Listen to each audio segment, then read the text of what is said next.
Here are some quick questions to help you test your knowledge for GCSE Physics Paper 1. If you haven't seen the full video going through everything you need to know for the paper, it's worth watching that first, link in description. You'll want to pause the video for calculation questions, and you'll need a calculator too. And don't forget to check out the Science Shorts app to help you test your knowledge. Let's go. What is the difference between vectors and scalars? Also, give 2 examples of each.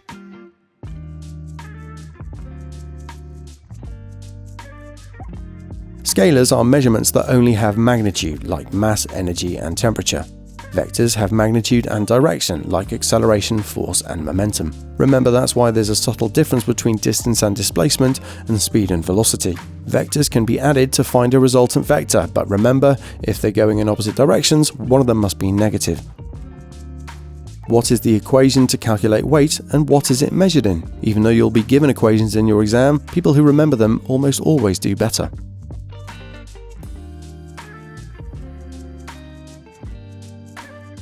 Weight in newtons, it's a force, equals mass in kilograms times gravitational field strength, or just G, in newtons per kilogram, which here on Earth is 9.8. What's the equation and unit for work done, and how is it linked to GPE?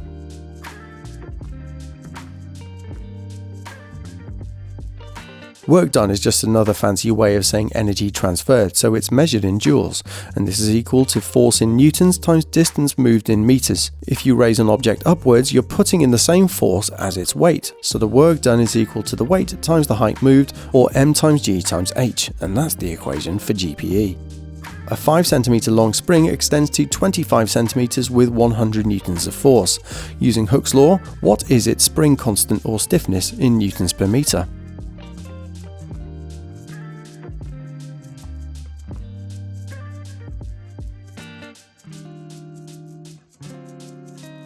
Its extension is 20 centimeters or 0.2 meters, which we need it in if the spring constant is in newtons per meter. Hooke's law is F equals KE, that's force equals spring constant times extension.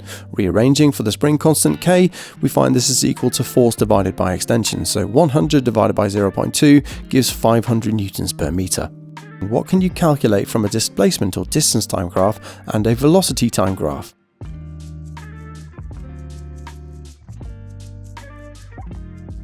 The gradient of a displacement time graph gives you the speed or velocity at that point. Remember, if it's a negative gradient, that means the velocity is negative. The gradient of a velocity time graph, on the other hand, gives you the acceleration, while the area under the graph gives you the distance travelled or the displacement. What are Newton's 3 laws of motion?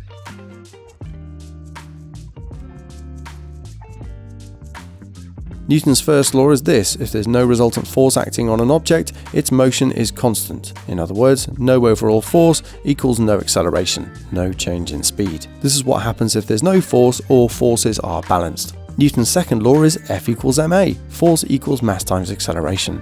Newton's third law is this: for every action, force, there is an equal and opposite reaction, force.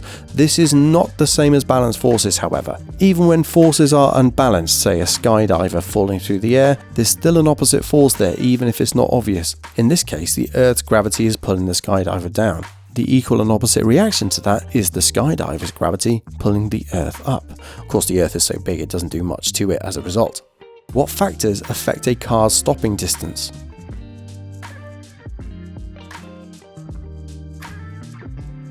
Thinking distance is increased by faster speed, distractions, alcohol, drugs, and tiredness. Braking distance is increased by poor brakes and tyres, road and weather conditions. Speed also affects it, but if you double your speed, you quadruple the braking distance. This is because you've quadrupled your kinetic energy, because the equation for kinetic energy has v squared in it. What is the equation for momentum, and what is true about momentum?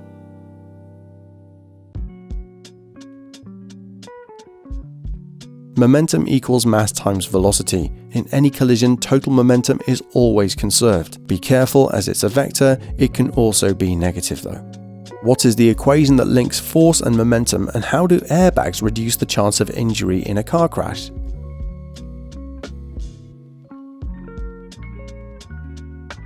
Force equals change in momentum divided by time. Airbags increase the collision time, the time taken to lose your momentum. Dividing by a larger time means that the force decreases, and that's much safer. What did Rutherford discover about the atom, and how?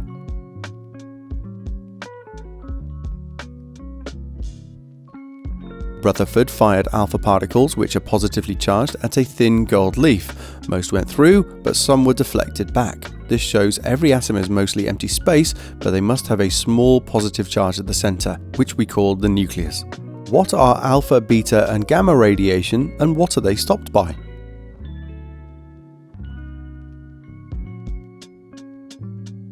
Alpha radiation is alpha particles which are essentially helium nuclei. That's 2 protons and 2 neutrons. They can be stopped or absorbed by a piece of paper. Beta or beta particles are high energy electrons. They're absorbed by a few millimeters of aluminium. Gamma radiation is high energy EM electromagnetic waves. They aren't stopped by anything, but they can be reduced by being absorbed by lead or concrete. Complete these 2 nuclear decay equations. You'll definitely want to pause for this one.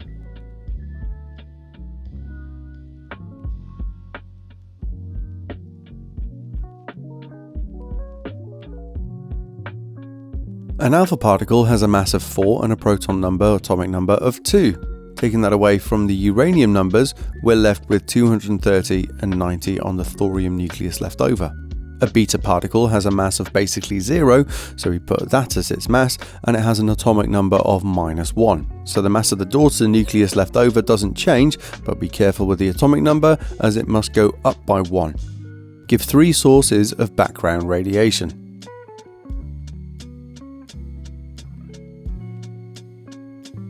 Possible sources are cosmic rays, radon gas, medical equipment, nuclear weapons, and some food like bananas. Don't get me started on radioactive bananas.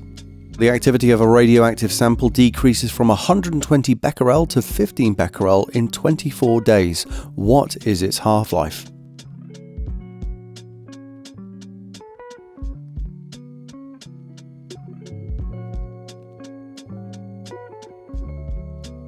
Remember how many half-lives. So 120 to 60 is 1 half-life, half again to 30, then to 15, that's 3 half-lives. If 3 half-lives is 24 days, 1 half-life is 24 divided by 3, that's 8 days.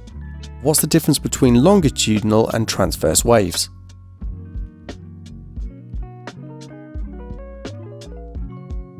Longitudinal waves are those for which the oscillations or vibrations are parallel to the direction of travel, like sound waves. They consist of compressions and rarefactions. Transverse waves have oscillations that are perpendicular to the wave's direction, like light waves.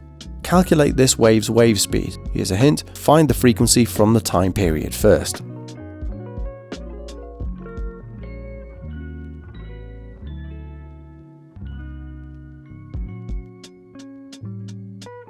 You can get the frequency by doing 1 divided by the time period. They're reciprocals of each other. Then use the wave equation, v equals f lambda. That's frequency times wavelength to get the wave speed. Give the different parts of the EM spectrum and state which has the longest wavelength, highest frequency, and highest energy.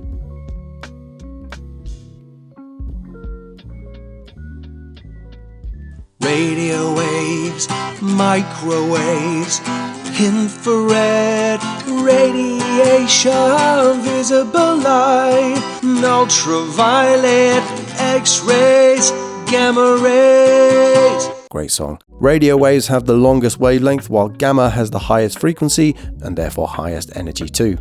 What will happen to this light ray when it enters the glass block?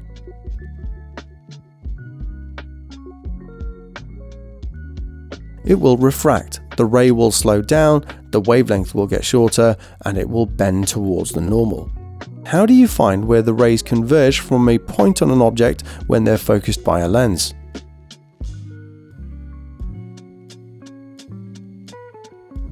You draw one ray going parallel into the lens, then through the principal focus, the focal length we can just say. The other line goes straight through the center of the lens. Where these rays converge or meet, that's where the image is formed. Describe the 2 images formed here.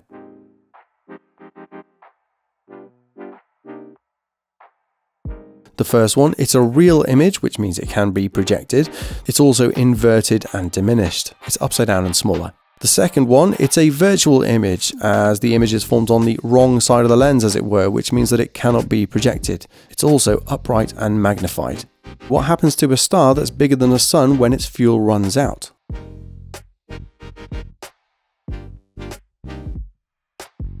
It turns into a super red giant, then goes supernova. leaving behind a very dense neutron star or even a black hole. Where would you draw the arrows to show the velocity and force experienced by the satellite at this point?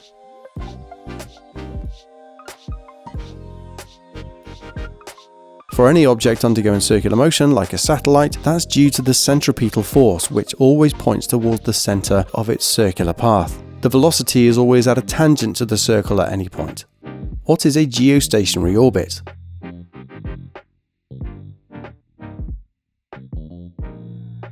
A geostationary orbit describes a satellite that has a time period of 24 hours, the same as that of the Earth's rotation. As they're stationary above a point on the Earth, in order for that to be true, it must be above the equator. They're used for communications and GPS, for example. How is redshift of galaxies used as evidence for the Big Bang?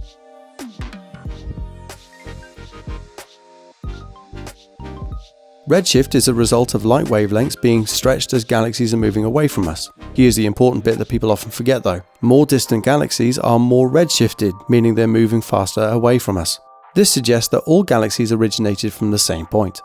Leave a like and a comment if you found this helpful. All the best in your exam, and I'll see you next time.